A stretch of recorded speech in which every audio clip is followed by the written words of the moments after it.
Tava çıkmayan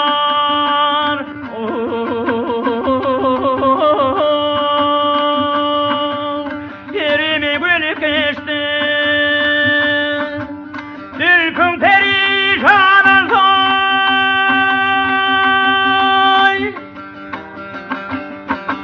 Gillin ayettir ya Bir yan rakibin tağına tüyleri Bir yahadi yolu diyor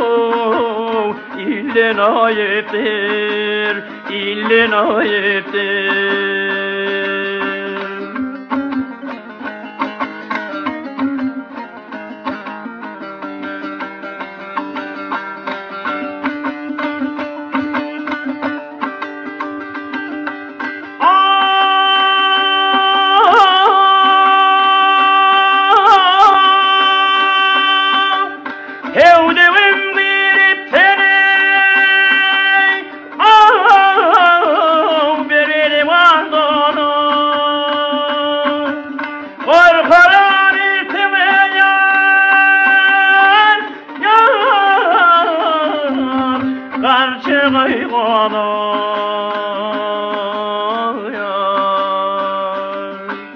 Arkadaşıp kalır ürküşüp sonu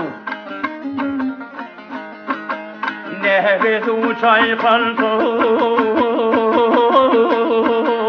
Küllün o yetir Küllün o yetir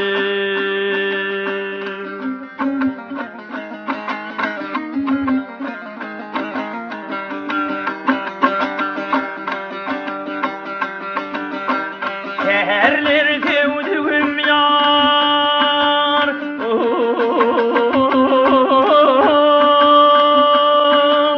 Çıktın Tehran'a Korkarım aşıkları Odun uyana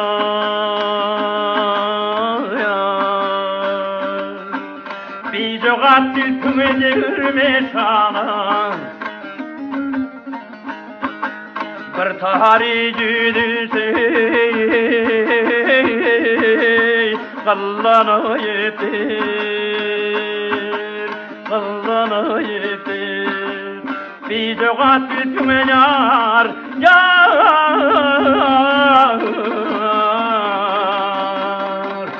Devirme sana Bir tahari